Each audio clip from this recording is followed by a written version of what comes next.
Once I set a game down, it's rare that I'll revisit it. The few that I do come back to tend to be either insanely fun, absurdly addictive, or tantalizingly full of new content. And after coming back to Vampire Survivors since I first tried it years ago in early access, I'm happy to say that it is all three. I won't mince words, it's going to be the first S-tier game on this completion tier list I'm making. Now, that may sound extreme for a relatively simple game where the main objective boils down to picking up little dopamine pellets, but believe me when I tell you it pushes its formula and your expectations to the moon. I'll keep spoilers down to the first level and a few unlocks until later in the video where I'll give you time to click off, because this is going to be more of a mild review and a discussion of the game. But I just had to talk about this one. It is the genre-defining game, which isn't something to be taken lightly, and a great pickup for casual gamers and grinders alike, especially if you want a game to turn your brain off to, and it's my hope that if you haven't tried it yet, you might consider it. With that said, I don't think it's for everyone. It is a simple game, and depending on your goals, it might take a little or a really long time, and depending on whether you like to revisit games or not, it might get a little boring to do in one sitting. I do think everyone should give it a try, at least, and for completionists like myself, there are levels of completion, which is pretty cool. But I'm getting ahead of myself. Let's start at the beginning. A few months before it was released into its full 1.0 version, at the behest of a friend, I dropped the very reasonable $3 to try it out. I'd been hesitant, going back and forth on it for a while because roguelikes don't always click for me, and despite its popularity, I thought I might be put off a bit by its repetitive nature or simplicity. But the rare opportunity to experience the zeitgeist of a new genre was too much to pass up. Much to my surprise, it really was as good as people were saying. Simple gameplay aside, the formula was intoxicating, and the first 30 hours went by fast. I saw the vision. Even still, it was plenty enough time to satisfy my XP gem cravings and complete everything the game had to offer at that point. I felt good about putting it down. The next update was released, followed by the game's full launch not too long after, both adding achievements that stripped away my precious little completion ribbon, and from that moment forth, our paths were fated to cross again someday. Fast forward to today. The last few months had gone by in a flash thanks to a serious and much needed Path of Exile binge, and I needed a new project to sink my teeth into. And well, here we are. First thing was first, I had to re-familiarize myself with the game. Have you ever had one of those moments where life happens? Where you inadvertently get sucked into a new game, or you take a prolonged hiatus away from technology? Maybe a trip to the beach to spend some time with friends, or just to clear your head. Maybe your computer explodes, maybe it's something else.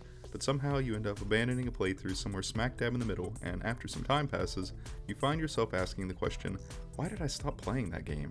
Only to realize that you don't remember a single solitary thing, except maybe how to jump.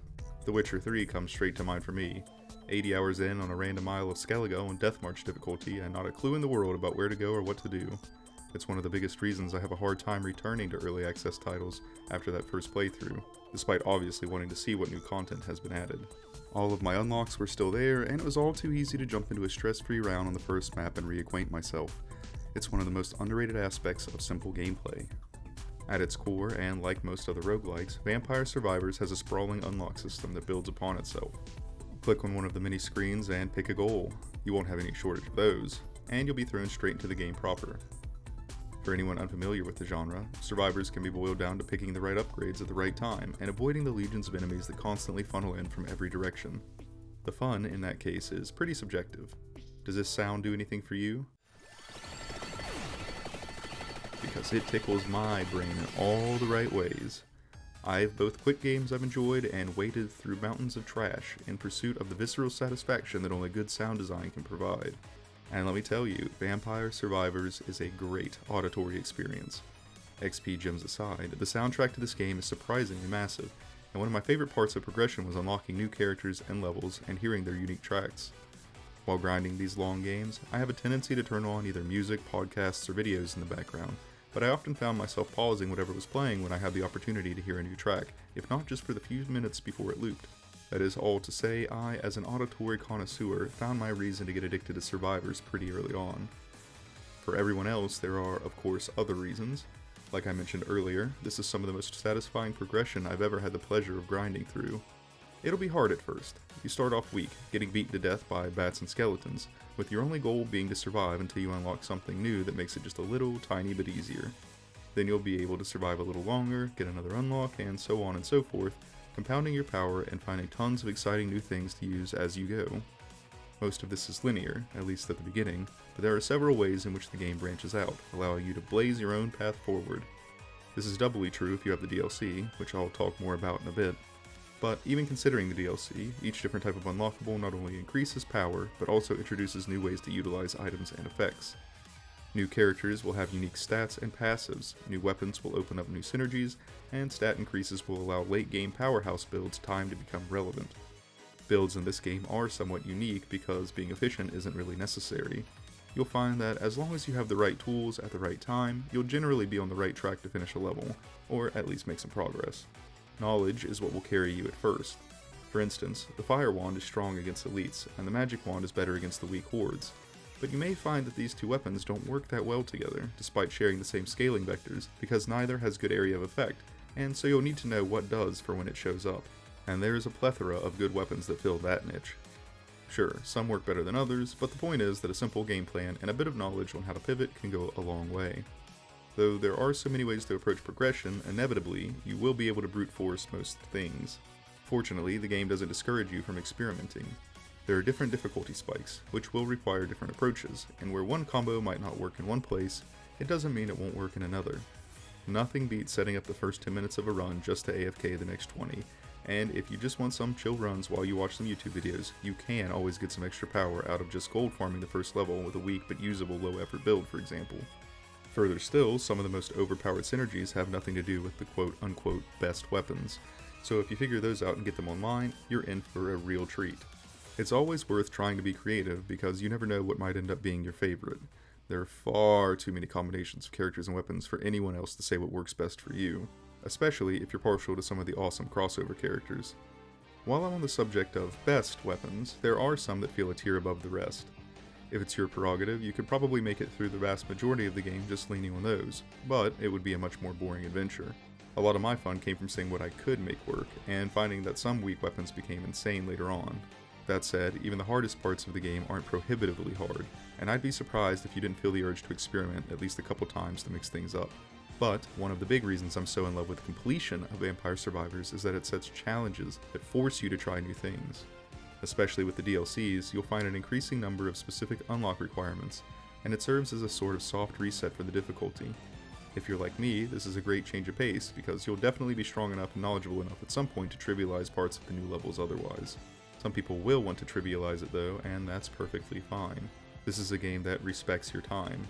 At certain points in the game, you can brute force your way to your favorite builds or unlock some truly unhinged starting power, and there are several ways to speed yourself along or sneak in a quick run on an otherwise busy day. Poncle, the developer, even just added a new option to expedite the grinding even more alongside their latest DLC, and from the time it came out to the time I finished up, it was permanently on, and it was awesome. That said, I think a lot of my time came from purposefully forcing myself to experience the game the way I thought it was meant to be played. Upon my return, since I had essentially finished the base game already, I pushed through what little was left before moving on to the DLCs, and, looking back on it, I think bouncing between them and the base game would have been a more cohesive experience, unlocking a little here, a little there, and then trying to push through with the combinations from each. Many unlocks from the DLCs can be done outside of the specific DLC maps, which makes them sometimes not just possible to do, but easier, so I wish I would have at least had the opportunity to approach it that way to see how it panned out. Generally, the strongest tools of each different part of the game came towards their end, and finishing the base game before touching the DLCs capped my base game fun while also giving me the means to blast the DLC. In other words, if your goal is to have some fun and platinum/100% the game, you can do it in a lot less time than it took me to get everything if you're willing to bite down and be efficient.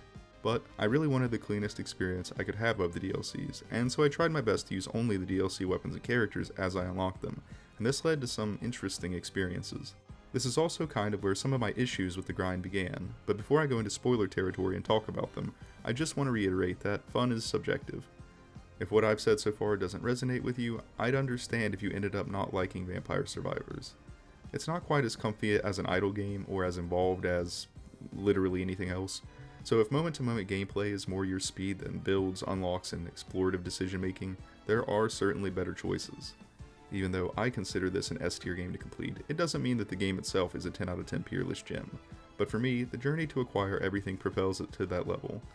If you're only interested in the base game, or just getting the achievements for your ribbon or platinum, it's easily worth the money and time it takes to get them. You'll have such a fun and unique experience, assuming you actually like the gameplay, and it doesn't take all that much time. I think you could easily get them in 50 hours or less, depending on how aggressive you are in hunting them down, versus how much time you spend simply enjoying the game. The base game is a full experience in and of itself, and every DLC just adds onto it with little twists to keep things exciting. Except for maybe Ode to Castlevania, which, despite only adding one level, has more content and cool stuff than all the other DLCs combined. I'm not sure if that's actually true, but it certainly feels like it. If you're being frugal, this is how I would rank them in terms of value with what I know now. Tides of Foscari and Legacy of Moonspell are equally awesome, and both are required to get all achievements. Ode to Castlevania is a god tier DLC, and is by far the biggest value per dollar. Emergency Meeting, then Operation Guns. I like the Among Us DLC a bit more than the Contra because I played Among Us, and can confidently say they did the crossover justice, but they're all good in their own way. I liked Emerald Diorama the least, but it's free, and still worth playing. But yeah, you can probably skip Contra and Among Us if you're not a fan of those series, and you want to save some money, just because they're the most disconnected from the rest of the game. Now we'll get into light spoiler territory since I can't really say much more without talking about some of the mechanics that come from unlocks later on, so if you want to go in with as much fresh perspective as possible, I'd advise leaving now. Okay, so if you have played a bit before, you know about the rabbit hole that comes with unlocking relics. I think it's fair to say that finding these literal game-changing items is where the real progression lies since so much is locked behind them. It'd be impossible to talk about completing everything without bringing them up at all, not to mention the secrets and adventures, and I want to devote some time to talking about all this as I go beyond just the achievements. There are also a couple outliers that warp the game in such a way that they simply can't be ignored, so let's start there. I'm of course talking about the Randomazzo and the Darkasso, or the Arcana and Darkana. Unlocking the Arcana was amazing. Depending on the character and weapon selections, they could make some really interesting things happen, and even the less powerful ones could find niche uses. One weapon builds, full projectile screen clutter, huge crit numbers, and finding out just how strong Blood Astronomia is with the perfect setup.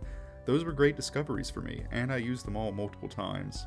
Sure, a couple of them were insane by comparison. Mad Groove in particular comes to mind as one that I struggled not to click every chance I got, but in general they were fairly balanced, and the fact that there were 3 every run made experimenting fun. Then I got the Darkana, which single-handedly and fundamentally changed the way I played the game. It's because of this one relic that I had to slow down and make the conscious decision to play the DLC slower. Like I said, this is a game that respects your time, and to be fair, by the time you're able to unlock the Darkana, you're probably far enough into the game that you shouldn't have many issues clearing any of the content. And the Darkana is a reward that feels earned by the difficulty of the stage that you gotta clear to unlock it, so sure, it is fair when looking at it that way. But the nature of the game and its compounding unlocks means that I now had a way to instantly and consistently win runs without all that much thought put in otherwise. Moonlight Bolero allows for accelerated progression that all but guarantees you'll outpace the level curve. Hail from the Future is just insanely overpowered, and all the others are just generally better than their Arcana counterparts in the right situations. But when I unlocked it, there was still a ton of content to work through, and anytime I ran into a roadblock, instead of applying any sort of strategy, I could fall back to the tried and true Moonlight Bolero into Hail to the Future that more or less guaranteed broken builds, and with a little luck or endless mode turned on, only a select few unlocks eluded me for more than an attempt or two. And don't get me wrong, this isn't a complaint so much as an observation. As someone who values the journey over the destination, I simply chose to play the game the way I wanted to play it, ignoring the combo when it was convenient and abusing it during days that I just wanted to make some progress. But it is there, you will unlock it, and there is a certain type of person who will use that same combo for every single run from that moment on. I think that person would find the completion of this game more boring because of it. But, on the other hand, without those specific Darkana, there wouldn't be nearly as much chaos, and chaos is fun, so I think I'd rather have them than not have them.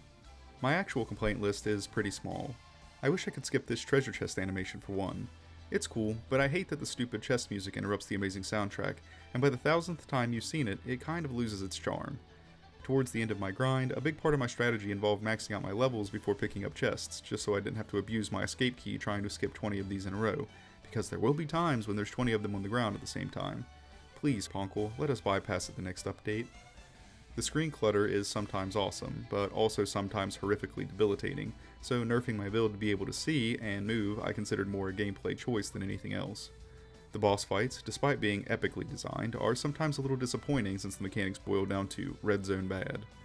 I've seen other survivors do it better already. And then there's the secrets. The secrets I actually love.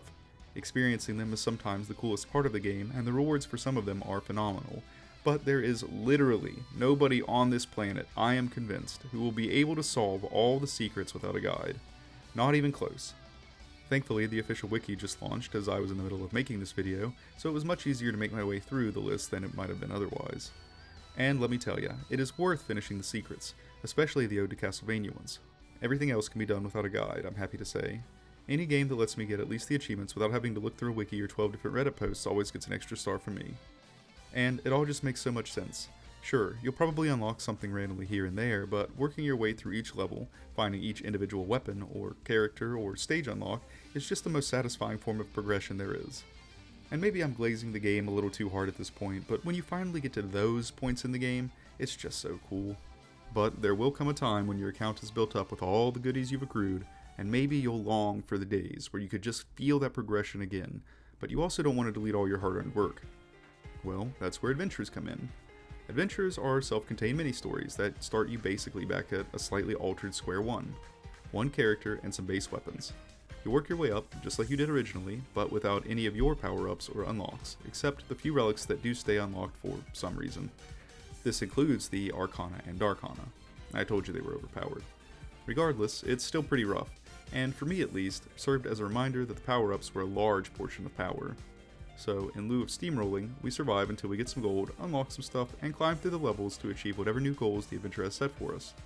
They're all unique in their own way, which makes them just the right amount of different to justify going through so many different ones, and it is kind of fun to be nerfed so hard again, especially if you ignore the Darkana and go for a more Puritan run. Even better, the rewards for completing them are skins for some characters that give them a pretty sizable boost in the main game.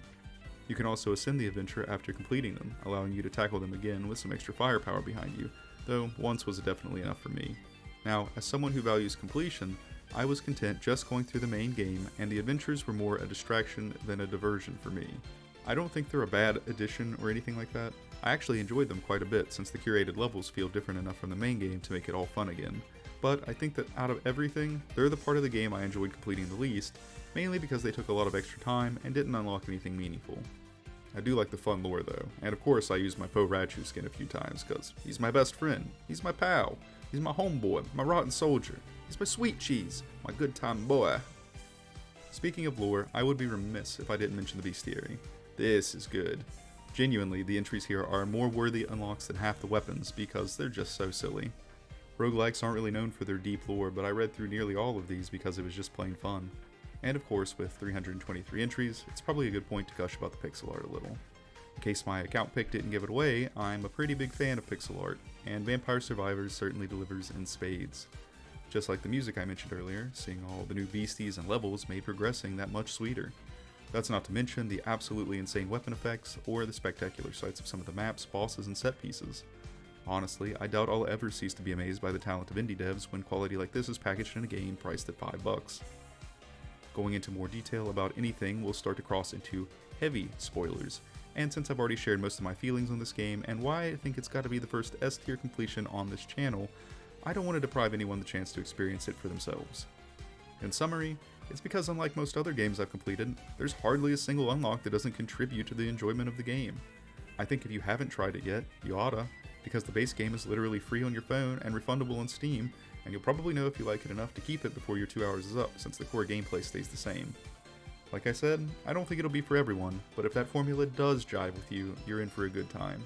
If you have played it, I'd love to know your thoughts in the comments. What were your favorite weapons, characters, memories, levels, designs, sounds, enemies? Mine was the Knight's Sword, and getting all the other retaliation-based weapons with the Divine Bloodline Arcana, and going in with as much curse as I could get. So, thanks for listening this long. I'll start working on the next video now. Okay, bye.